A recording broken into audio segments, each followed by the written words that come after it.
Hello guys, welcome back to my channel. Guys, आज मैं the boyfriend का episode 8 explain करूंगी।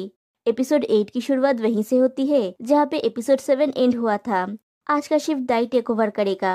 दाई इक्को को चूज करता है। फिर दिखाया जाता है दोनों वर्क के स्पॉट पे जाते हैं। दाई कहता है, जब मैंने साइड में देखा तो उनमें से एक ने भी अपना हाथ नहीं उठाया था। इक्को पूछता है, जब तुम वापस जाओगे तो क्या तुम मुझसे बात करोगे? दाई कहता है, मुझे लगता है वो मुझसे बात करने आएगा। इको कहता है, वो तुम्हारे साथ रिलेशनशिप में सिक्योर फील करता है। दाई कहता है, हाँ वो करता है, लेकिन उसे इनसिक्योर फील कराना मेरा स्टाइल नहीं है। इको कहता है, तुम चाहते हो कि वो सिक्योर फील करे? दाई कहता है, एग्जैक्टली। इको कहता है, लेकिन तुम लोग अभी तक कपल नहीं हो। दाई कहता है, नहीं हम नहीं हैं। इको पूछता है, तो फिर क्या ये जरूरी भी है? दाई कहता है, अगर मुझे लगा कि वो मेरी भावनाओं को बहुत हल्के में ले रहा है या अगर वो खराब बिहेव करना शुरू कर देता है तो मैं कहूँगा don't take this for granted.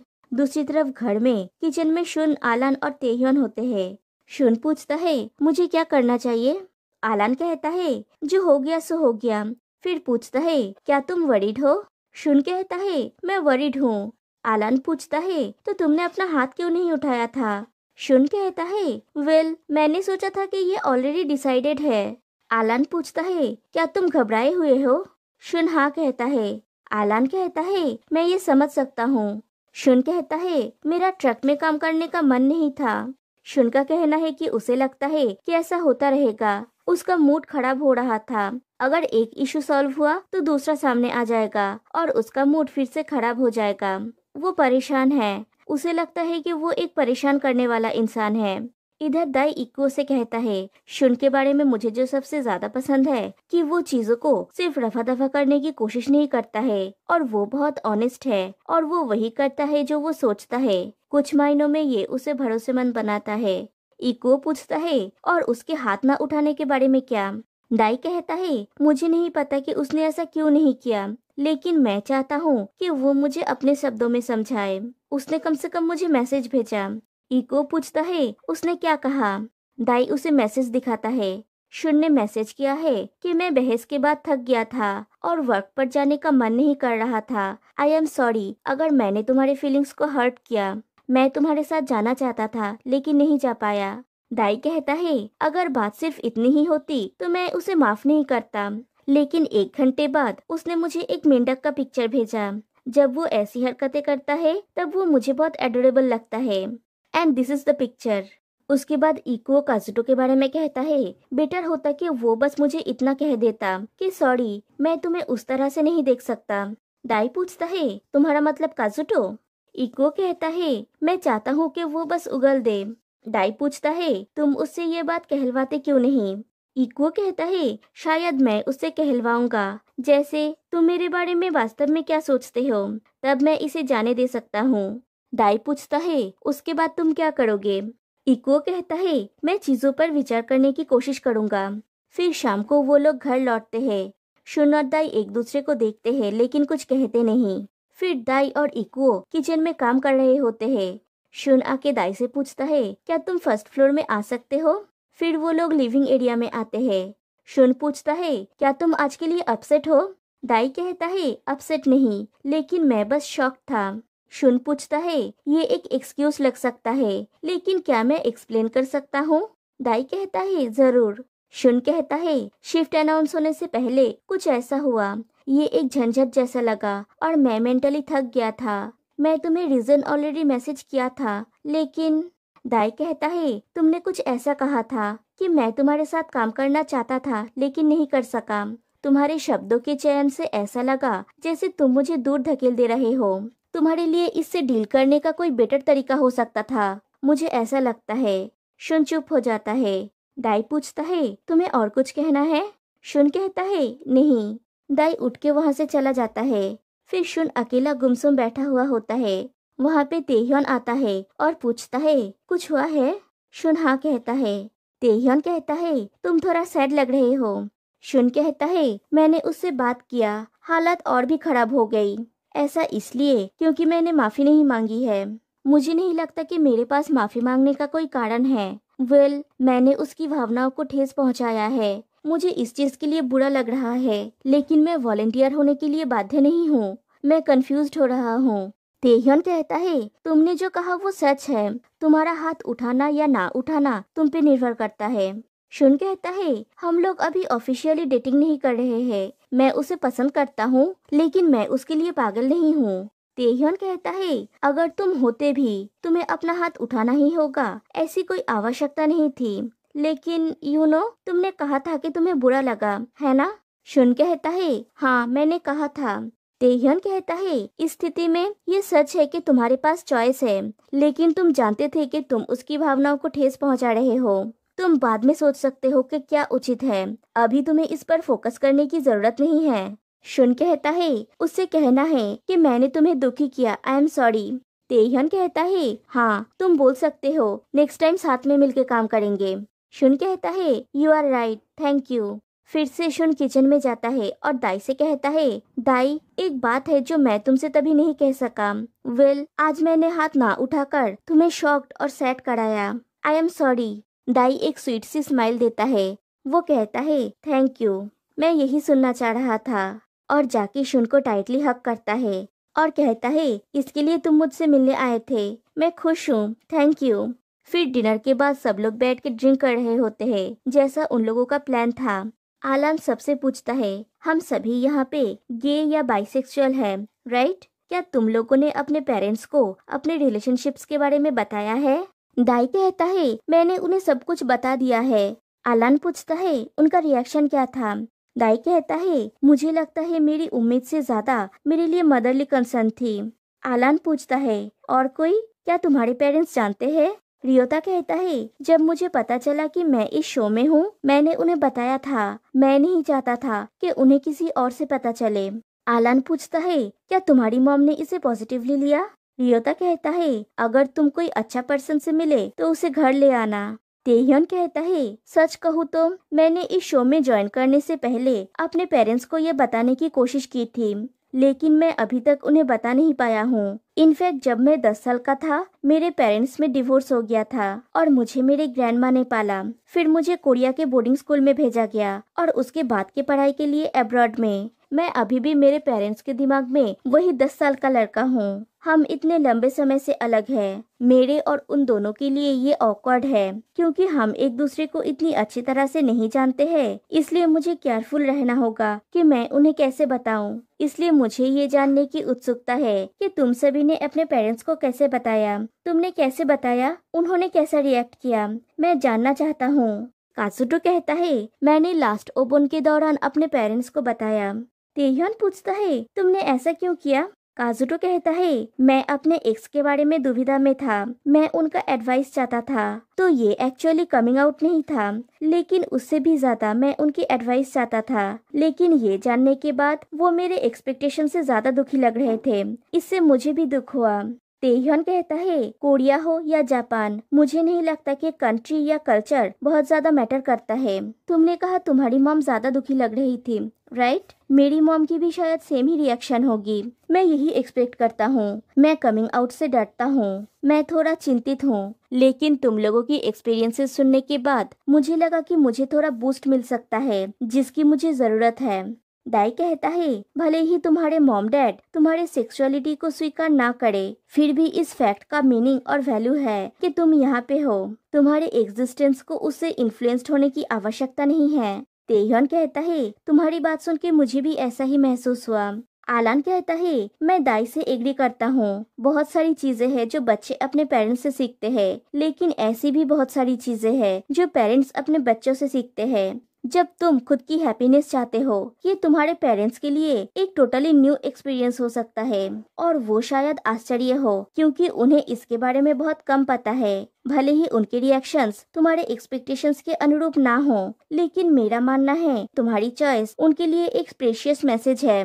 और उनके कमिंग आउट की डिस्कशन यहीं पे खत्म होती है। फिर इको कहता है, यहाँ पे एक पर्सन है जिसे मैं ठीक से जानना चाहता हूँ। मुझे बस उसके साथ थोड़ा समय चाहिए। इको काजुटो के नेम प्लेट को पलट देता है। दोनों बात करने के लिए टेरेस पे जाते हैं। इको कहता है, मैं अभी भी तुम पे बहुत इंटरेस्टेड हूँ। जब तुमने कहा था कि तुम अभी तक मुझे नहीं जानते, मुझे लगा था कि तुम मुझे जानने के लिए इच्छुक हो, बस मेरे सेल्फिश एक्सपेक्टेशंस। मैं अभी गिव अप करने का प्लान नहीं बना रहा हूँ। फिर पूछता है, तुम अभी मुझे किस नजर से देखते हो, ये मैं जानना चाहता हूँ। काजुटो कहता है, बाकी सबके आसपास मौजूद इको और ट्रक पर मेरे साथ मौजूद इको दोनों बिल्कुल अलग लोग हैं। जब हम अकेले में होते हैं तब इको वो पर्सन है जिसे मैं जानना चाहता हूँ, लेकिन जब तुम सबके साथ होते हो तब तुम वो ऐसा पर्सन नहीं होते हो। कोई ऐसा पर्सन जो मेरे बिना नहीं रह सकता। ये बस मेरी अपनी प्रेफरेंस है, लेकिन मैं उस पर्सन की तरफ अट्रैक्ट होता हूँ। मैं ये फील कर सकता हूँ कि तुम्हारे लिए मेरा होना जरूरी नहीं है।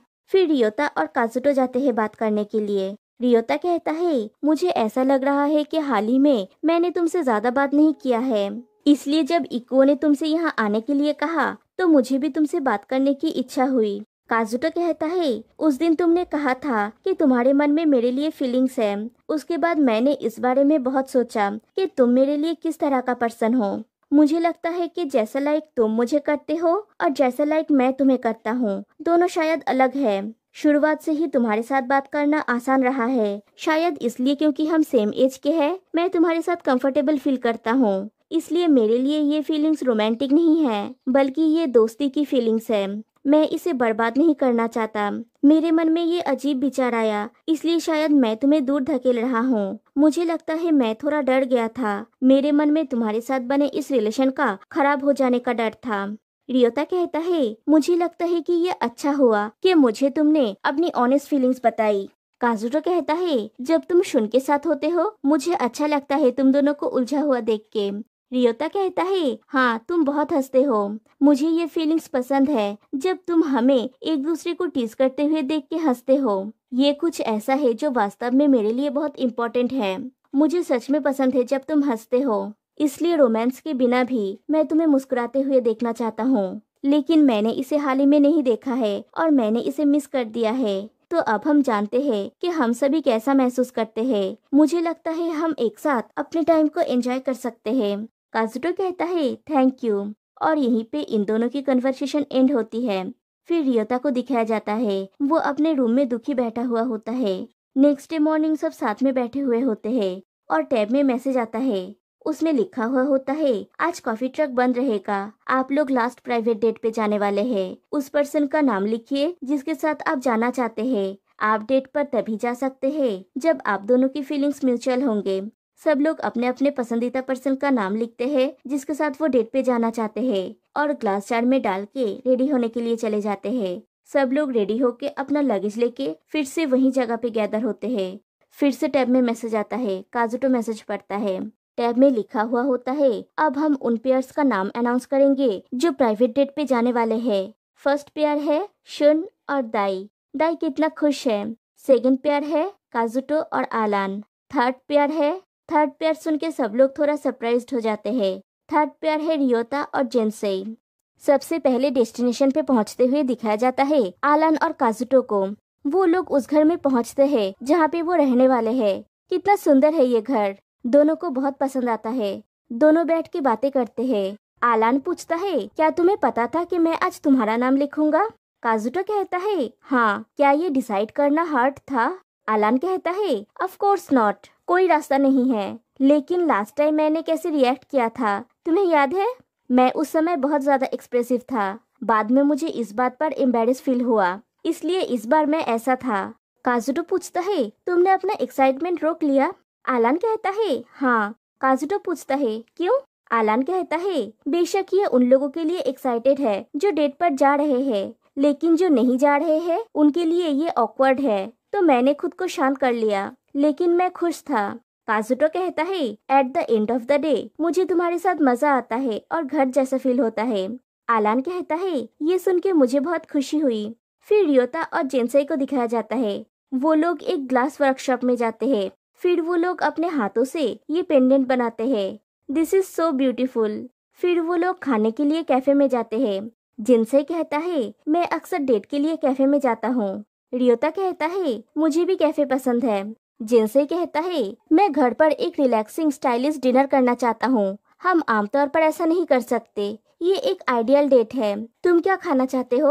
रियोता कहता है स्ट्यू। जिनसे कहता है अच्छा है, इस मौसम के लिए एकदम परफेक्ट है।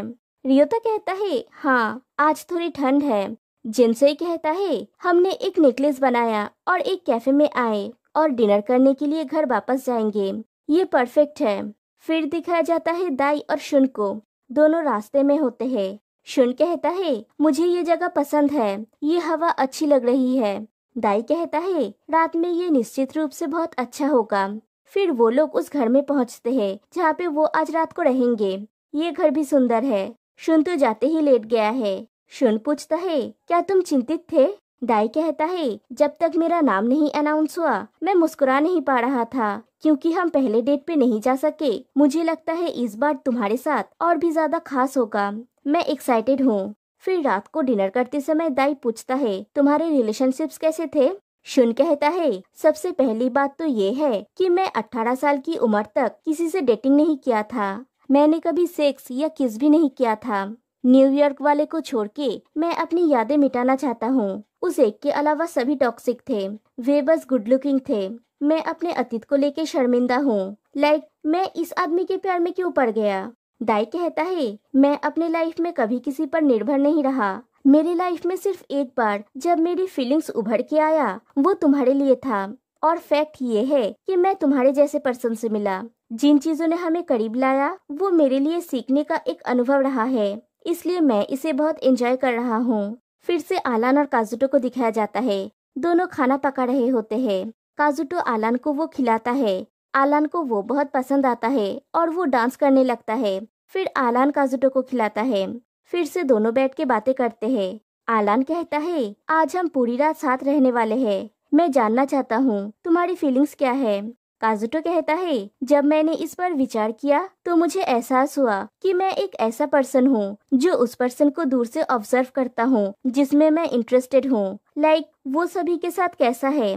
मैंने रियलाइज किया मुझे किसी को धीरे धीरे जानना पसंद है। फिर वो ओवरनाइट डेट ने हमें अचानक अकेले इतना समय दे दिया। इससे मुझे बहुत व्याकुल लग रहा था। मुझे लगता है इसलिए घर जाने के बाद मुझे ऐसा महसूस हो रहा था। लेकिन इस बार लास्ट डेट से अलग है। हम फ्रेंड्स बनकर वापस आ गए। शायद ये मेरे बोलने का सही तरीका नहीं है, लेकिन इससे मेरी चिंताएं कम हो गई और मैं बन गया। जैसा कि मैंने पहले कहा था, मैं ऐसा करने में सक्षम था और इसके लिए थैंक्स कि पिछले कुछ दिन वास्तव में एंजॉयबल था। आलान कहता है हमने मजे किया। काजुटो कहता है हाँ, मैंने तुम्हारे साथ कंफर्टेबल फील किया, जिस कारण से मैंने आज तुम्हारा नाम लिखा, क्योंकि मैं धीरे धीरे तुम्हें और भी अधिक जानना चाहता हूँ। नाम लिखना और प्यार बनाने का ये प्रक्रिया हर किसी के लिए अजीब होगा, लेकिन मेरे लिए ये किसी ऐसे पर्सन को अलग अलग पहलुओं से देखने का अवसर है जिसमें मैं इंटरेस्टेड हूँ। मैं नहीं जानता, लेकिन इसके बारे में ज्यादा चिंता करने की जरूरत नहीं है। फिर दिखाया जाता है रियोता और जिनसे को। दोनों ग्रीन रूम की किचन में डिनर बना रहे होते हैं। जिनसे कहता है तुम हमेशा मेरे साथ पोलाइट रहे हो रियोता। रियोता पूछता है क्या मुझे नहीं रहना चाहिए? जिनसे कहता है नो। रियोता कहता है तो मैं बंद कर दूंगा। जिनसे कहता है हाँ, बंद कर दो। फिर दोनों साथ में डिनर करते हैं। जिनसे कहता है मैं हमेशा ऐसा एक डेट चाहता था। ये एक तरह से मेरा आइडियल डेट है। ऐसा लग रहा है जैसे एक दिन में सारा सपना सच हो गया। रियोता पूछता है आज तुमने मेरा नाम क्यों लिखा? जिनसे कहता है मैंने फर्स्ट डेट के टाइम पे भी तुम्हारा नाम लिखा था। जिस पर्सन के साथ मैं डेट पे जाना चाहता था वो हमेशा सेम पर्सन है। रियोता कहता है थैंक यू। जिनसे पूछता है क्या तुम्हें ये डिसाइड करने में टाइम लगा कि किसका नाम लिखना है? रियोता कहता है नहीं, मैंने ज्यादा टाइम नहीं लिया। आज सुबह जब मैं उठा तो मेरी फीलिंग स्पष्ट हो चुकी थी, इसलिए मैंने हेजिटेट नहीं किया। जिनसे कहता है तो डेट पर जाने पर ऐसा ही महसूस होता है। रियोता कहता है मुझे तो बस इस बात पर खुशी है कि हम दोनों जाना चाहते थे और ऐसा करने में सफल भी हुए। जिनसे कहता है ये एक नया एहसास है। रियोता कहता है मुझे लगता था कि मैं तुम्हें जानता हूँ, लेकिन अभी तक मैं वास्तव में तुम्हें नहीं जानता था। जिनसे पूछता है क्या तुम्हारा इम्प्रेशन चेंज हो गया है? रियोता कहता है ये अच्छे की दिशा में है। मुझे तुम्हारे अच्छे गुण देखने को मिले। जब हम बात करते हैं तो हमारे वाइब एक जैसे होते हैं। इससे मैं कंफर्टेबल फील करता हूँ। मुझे लगता है हम बहुत सारी चीजों में एक जैसे हैं। मैं खुश हूँ कि मुझे तुम्हारा गुड साइड देखने को मिला। फिर से काजुटो और आलान को दिखाया जाता है। दोनों सोने से पहले ब्रश करते हैं, फिर दोनों सोते हैं। They are looking like real husband wife. Husband bed पे सो के फोन स्क्रॉल कर रहा है और वाइफ सब काम निपटा के लाइट्स ऑफ करके सोने आती है। बैक टू दाई सुन। दाई कहता है अब हम रोज एक दूसरे को देखते हैं।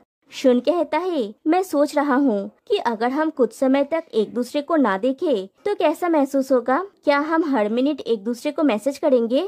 दाई हंसने लगता है और कहता है ज्यादातर लोग इतना पागल नहीं हैं। क्या तुम बहुत ज्यादा मैसेजेस भेजने के आदी हो। शुन कहता है मैंने उन टॉक्सिक रिलेशंस में ऐसा किया था। दाई पूछता है और लास्ट वाले का क्या। शुन कहता है हमें अपने रिश्ते में ये करने की जरूरत नहीं थी। दाई पूछता है तुम दोनों हर दिन साथ होते थे, तुम्हें उसमें क्या पसंद था।